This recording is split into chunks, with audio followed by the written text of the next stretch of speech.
కొట్లాడిన కారణం కానే కావు బిడ్డ. సమాధానం లేకుండా నువ్వు కారణం కానే కావు.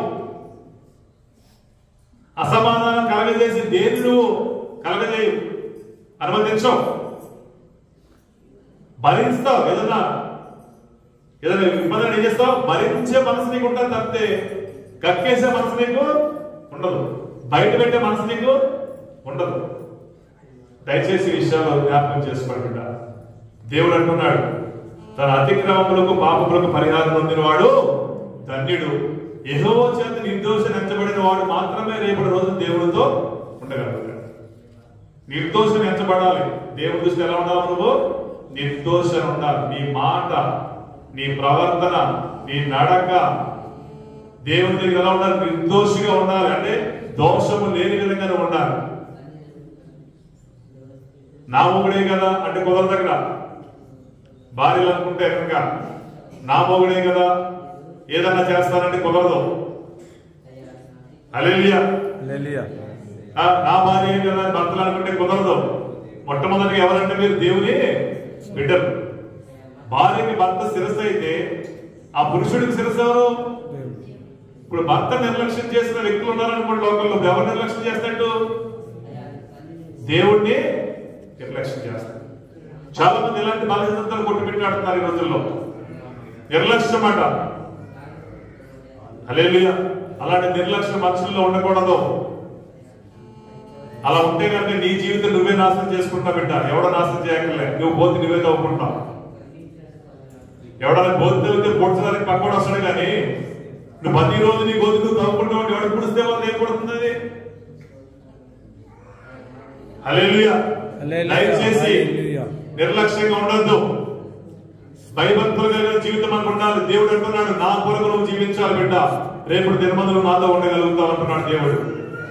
ఈ విషయాన్ని విశ్వాసం నుంచి నీ జీవితాన్ని పరిశీలించుకో. మరొకసారి దేవుడి మాటను బట్టి సరి చేసుకో. ఒప్పుకోవలసి ఒప్పుకో, విడిచిపెట్టాల్సి విడిచిపెట్టు. నీ మంచి కొరకే ఈ సమయం నీకు ఇచ్చాడంటే దేవుడు ప్రణాళిక కలిగి ఈ సమయం నీకు ఇచ్చాడు. ఒక ఆలోచన కలిగి దేవుడికి నేను నడిపించుకున్నాడు. భయం లేని జీవితం మనలో ఉండకూడదు.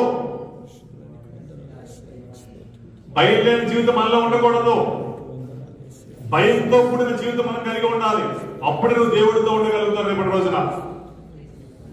కనుక సరి చేసుకోండి బిడ్డ. సిగ్గుపడకండి, బాధపడకండి, బలహీన పడకండి. సరి చేసుకోవడానికి మంచి సమయం మనకి. ఇంకా బతికున్నామంటే, సజీవులుగా ఉన్నామంటే దేవుని యొక్క మహాకృప. సరి చేసుకోవాల్సి ఏదో మనలో ఉన్నాయి, సరి చేసుకోవాల్సినవి ఏవో మనలో ఉన్నాయి. కనుక ఈ రోజు బతకగలుగుతున్నాం మనం. ఈ సమయంలో కనుక మనం చచ్చిపోతే, యాత్ర ముగిస్తే నరకానికి వెళ్ళే పరిస్థితులు ఎన్నో ఉన్నాయి మనలో. కనుక దేవుడు క్షమించి మరొక దినాన్ని మన సజీవుడిగా మనకు అవకాశం ఇచ్చాడు. సరి చేసుకో. అబద్ధమలాడే పరిస్థితులను సరి చేసుకో. మోసములు చేసే పరిస్థితులను సరి చేసుకో. కీడు చేసే పరిస్థితులను సరి చేసుకో. సరి చేసుకో బిడ్డ. నీ జీవితాన్ని సరి చేసుకో. దేవుడికి సహాయం చేయబోతున్నాడు. దేవుడు నిన్ను గణపరచబోతున్నాడు బిడ్డ. హల్లెలూయా, హల్లెలూయా, హల్లెలూయా. ప్రతి ఒక్కరు నోరు తెరవండి, నోరు తెరవండి బిడ్డ. నోరాల బిగ్గరగా స్వరమెత్తి ప్రతి ఒక్కరు ఎవరు మానకూడదు.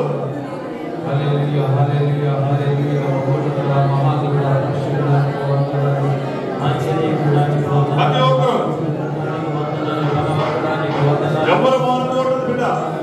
సమాధానానికి అధిపతి అయిన దేవానికి వందనాలు, స్తోత్రం, స్తోత్రం, స్తోత్రం, స్తోత్రం.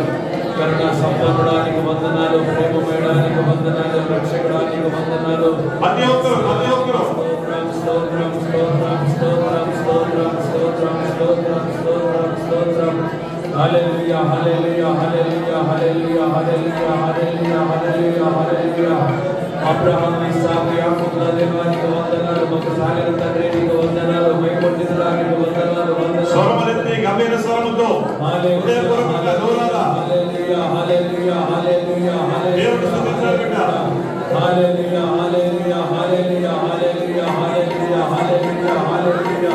హల్లెలూయా హల్లెలూయా హల్లెలూయా హల్లెలూయా హల్లెలూయా హల్లెలూయా హల్లెలూయా హల్లెలూయా స్తోత్రం స్తోత్రం స్తోత్రం స్తోత్రం స్తోత్రం ప్రతి ఒక్కరు ఎవరు మనము ఉంటున్నామా వందనాలు యేసయ్యా వందనాలు యేసయ్యా ఈ సమయాన్ని సద్వినియోగపరచుకోబిడ్డ మీ జీవితాలు సరి చేసుకో పరిశుద్ధుడా ఈ పాపాల విగ్రహాలు ఒప్పుకొని విడిచిపెట్టేమంటున్నాడు దేవుడు అగ్ని వంటి నైనా జ్ఞానం కలిగిన జీవితాలు కలిగి జీవించమంటున్నాడు దేవుడు వందనాలు మృత్యు చేయడానికి వందనాలు పునరుద్ధరణడానికి వందనాలు జీవాకృతి రావడానికి వందనాలు సృష్టికర్తానికి వందనాలు యేసయ్యానికి వందనాలు వందనాలు మమ్మల్ని కన్న దేవానికి వందనాలు మమ్మల్ని కన్న దేవానికి వందనాలు మా తండ్రికి వందనాలు మా దైవమానికి వందనాలు మా ఆశ్రయమానికి వందనాలు మా